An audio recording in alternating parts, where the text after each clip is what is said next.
Planning for a home theater in your living room, I'm sure it is exciting, but at the same time, you have to be aware of some hidden pitfalls. Now, these pitfalls can be with regards to your projector choices, can be with regards to your speaker placement, because one small tiny mistake and it will leave you disappointed even if you have one of the best AV gear in your place. So that is why in this video, I am going to share 5 top mistakes that I have seen people doing in their home theater setups, which are done in the living room. Let's begin.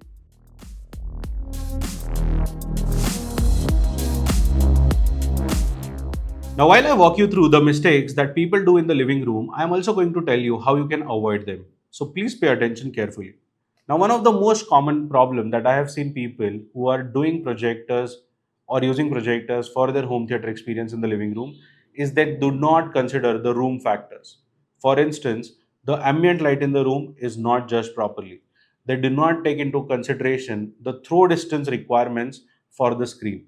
There are some projectors which are ultra short throw projectors. There are projectors which are short throw, and then you have long throw projectors.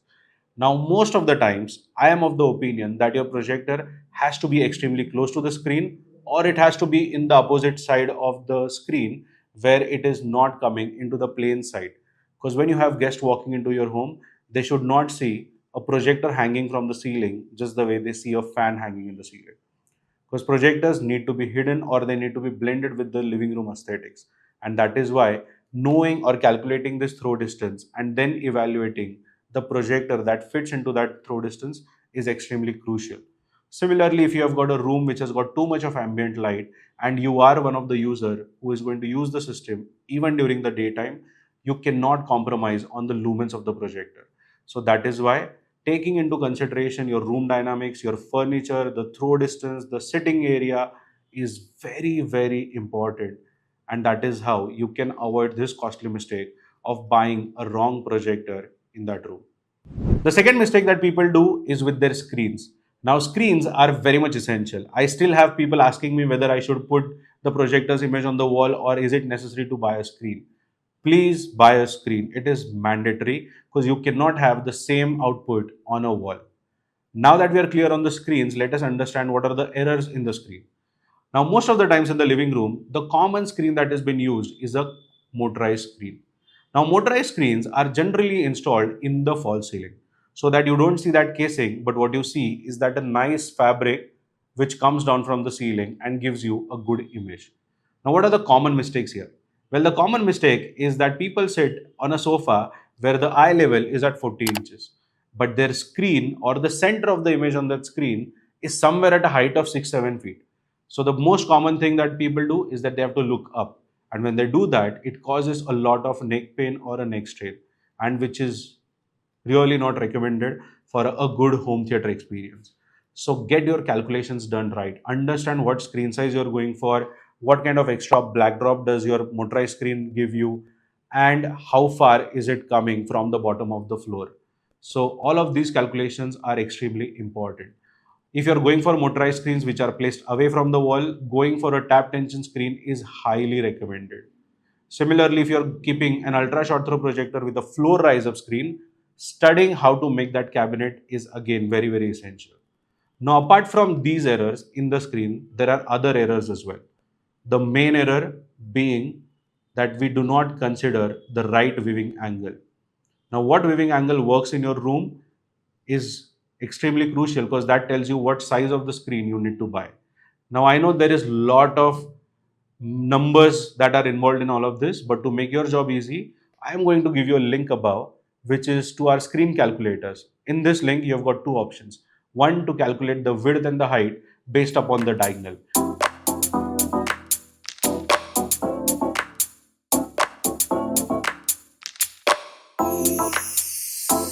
And the second is to evaluate that for your viewing distance, what kind of screen size works for you.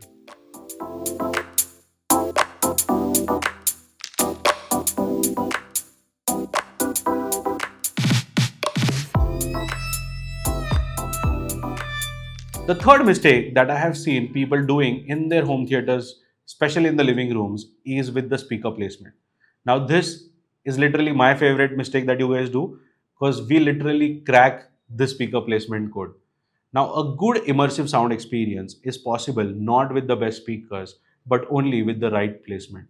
So, if you mess around with this, all your sound experience is going to go down the drain. So, make sure to have the placement for your surround and Atmos corrected properly. Now, in the living rooms, I have seen people having their sofas very much close to the back wall. When you have flat speakers mounted on this back wall, most of the sound is getting thrown towards the TV and not towards the ears. So, in such cases, you need the speakers to be angled or to be positioned in a manner that the sound is thrown towards your ears. That is the only time when you will be part of that surround sound envelope and you will have the cars and all the surround sound engagement falling onto your ears. So get this sound cloud done right, especially for surround speakers. Similarly for Atmos, the common mistakes is people try to put them right into the center for a flat ceiling speaker. If it's an angled in ceiling speaker, they try to put them off axis. Now all of this is not going to really give you the best Atmos sound. So knowing what configuration you're doing, whether it's 5.1.2, 5.1.4, 7.1.2, Atmos speaker placement is extremely crucial. Now, I have seen many people opt for angled in ceiling speakers or involved speakers because they find them aesthetically nice, and I totally agree. But again, these speakers have certain settings or have certain standards which you need to follow to get the best sound experience. So, if that is not followed to the T, things will go south.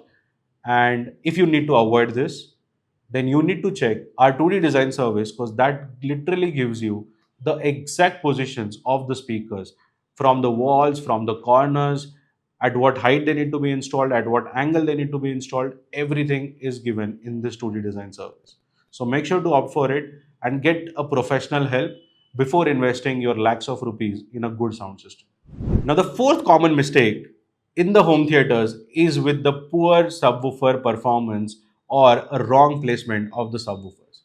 Now, subwoofers, as we all know, are the ones which are going to give you the punch and the thump that you need in any action packed movie. So, getting it right is very, very crucial. Now, when people opt for an in-wall or angled in-ceiling speakers, these speakers do not have good bass. So, having one or two subwoofers is very, very crucial so that they can balance the room properly, they can give you the right output, and they can cover the low frequency extension, which these involves small satellites or angled in-ceiling speakers cannot cover. Another issue with the subwoofer is that people try to put them in the corners because theoretically, corner subwoofers is where it can just hide in properly, or with three surfaces coming together, you get free gains. Now, this free gain can work for small subwoofers, but if it's a big subwoofer, it is going to create a lot of boominess in the living room. You will have your ceiling rattling, or you will have a lot of glasses in the dining table shaking. So, you don't want to do that, and that is why knowing which is the right subwoofer in the living room is very, very important. Now, there are active subwoofers which are sealed or ported, and if you want to know more details about it, please check the video using the link above.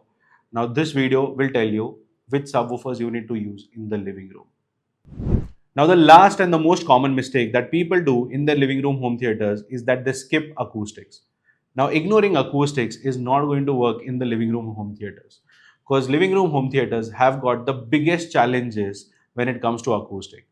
Because you have got glass, you have got curtains, there are high ceilings or there are ceilings with no acoustic insulation, you have walls which are open, exposed, and there is literally no material to absorb sound. There are marbles and tiles on the floor which are direct reflective surfaces. So all of this is actually going to give you a terrible sound. Now the amplifiers, they do come in with the sound calibration. Modern day soundbars do have some acoustic or room calibration techniques which you can use. But apart from that, certain hard truths about your room surfaces cannot be changed.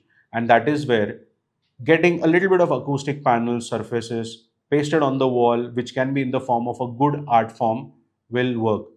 Going for carpets on the floor, which are thick pile carpets, is again recommended. If you're building up curtains on the wall, then please add an extra layer of blackout so that if you're using projector screen, you can literally curtain off or cordon off a lot of outside light in the room. So these are certain important acoustic tips that are essential to create a nice cinematic experience in the living room. Now, while these are some of the most common home theater mistakes that I have seen in my last 11 years of journey, one thing that I definitely want to tell each one of you is that the content eventually is the king when it comes to home theater.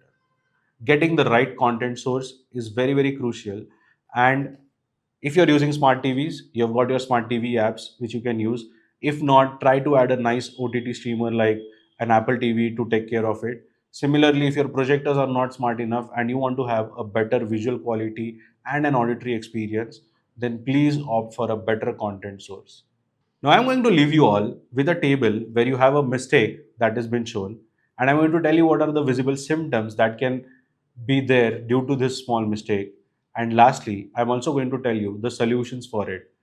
Please make sure of this table, take a screenshot of it, send it to your designer, and to continue watching more such amazing home theater and AV videos, specially designed for my Indian friends and their homes, don't forget to hit the subscribe button. Thank you so much for watching this video. I, Tanmay Mehta, your home cinema consultant or home theater wale bhaiya, will see you again in the next video. Thank you.